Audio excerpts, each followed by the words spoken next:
परसों रात तक कह रहे थे कि कल ईरान की तबाही तय है। सुबह उठते ही बोलते हैं मैंने सारे स्ट्राइक्स रोक दिए हैं। ये तो बहकी बात है ना। ये कह रहे हैं आई डोंट केयर। हेलो, हम भी हैं इधर। बिल्कुल वी केयर। कहीं ना कहीं मैं पैसे कमा लूंगा। Businessman president. सरेंडर की जो बातें कही जा रही है वो पुख्ता नजर आती है, सिर्फ ये पब्लिसिटी स्टंट नजर आता है आपको कि अपने को बचाने के लिए, अपनी जान बचाने के लिए अपने मुंह में मिट्ठू हो रहे हैं। नहीं, अब वही बात है ना साहब।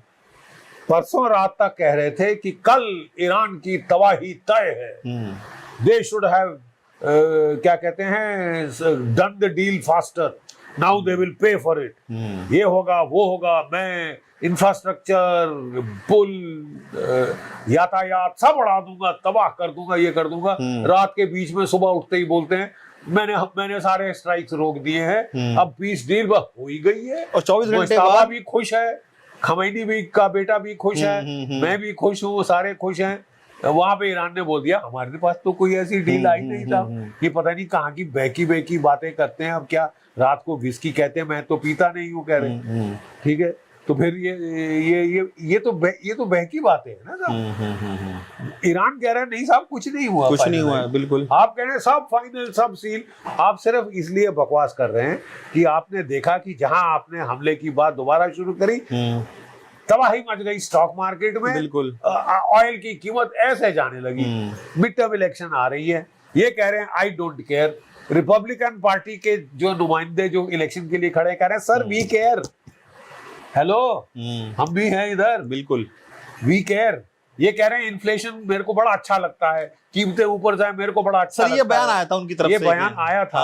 और वहां अमेरिका के लोग कहा हमें नहीं लगता साहब, आपको लगता होगा क्योंकि आप तो बड़े पैसे कमा रहे हैं, आपके बेटे पैसे कमा रहे हैं। क्या ये सर आपको लगता है कि ये सोच समझ कर उन्होंने बयान दिया कि मुझे इन्फ्लेशन पसंद आती है, क्योंकि अमेरिका में जिस तरीके से इन्फ्लेशन बढ़ी हुई है और सब जानते हैं कि वो स्टॉक मार्केट को किस तरह मैनिपुलेट करते हैं, क्या ये उसके स्टॉक मार्केट को मैनिपुलेट करके व्यक्तिगत पैसे भी कमा रहे हैं, ये भी कहा जा रहा है।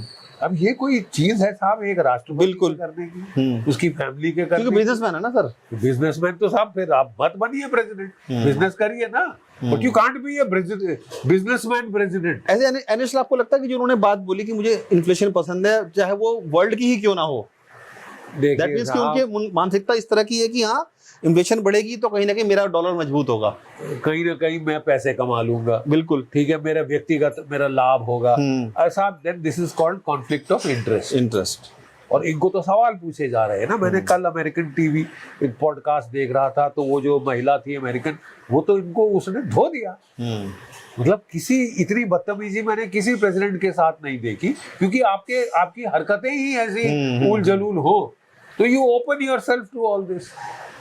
ठीक है, बस एक इसके दोस्त दुनिया में बन गया है, तो वो है भारत। भारत ने देखा कि सब लोग लात मार रहे हैं, सब कह रहे हैं भाड़ में जाओ, चूल्हे में जाओ। अगर मैं दोस्ती दिखाऊंगा तो हाँ कितना मेरा।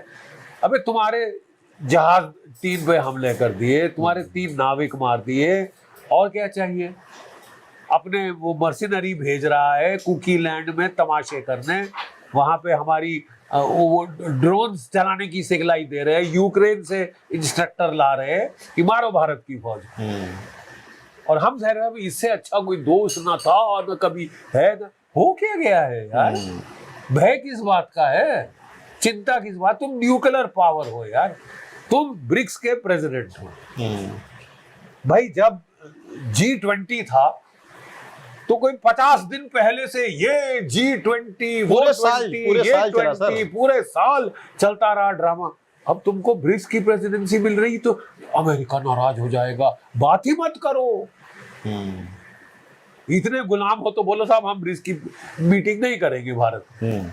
और लोगों ने आने से भी मना कर दिया, फॉरेन मिनिस्टर चीन के, और ये लोग आ भी नहीं रहे। गरिमा आपकी शान कम हो रही है। कुछ ब्रिक्स के लोग कह रहे हैं कि भाई आप ट्रोजन हॉर्स हो गया अमेरिका के, हम डी-डॉलराइजेशन की बात कर रहे हैं, आपकी नानी मरी नहीं हो सकता। अमेरिका के इंटरेस्ट प्रोटेक्ट करने वाले आप। अगर ये चलिए मान लेते हैं कि आपकी बड़ी दोस्ताना क्या याराना है? 50% तुम पे टैरिफ लगाया, बिल्कुल। फिर वो सुप्रीम कोर्ट ने 10% किया तो उसने 20% या कितने परसेंट और चढ़ा दिया है कि आप फोर्स्ड लेबर इस्तेमाल कर रहे हो, और कह रहा है कि अभी तुम जरा नए रास्ते निकाल रहे हैं, रूस से तेल खरीद के देखो 500% टैरिफ लगाओगे। हमको बोला है कि $500 बिलियन निवेश करोगे। अरे हमारे फॉरेक्स रिजर्व जो $720 बिलियन वो 500 पे आ गए हैं, वो 500 जाएंगे तुमको देंगे और हम करें ठन ठन गोपाल। I don't understand.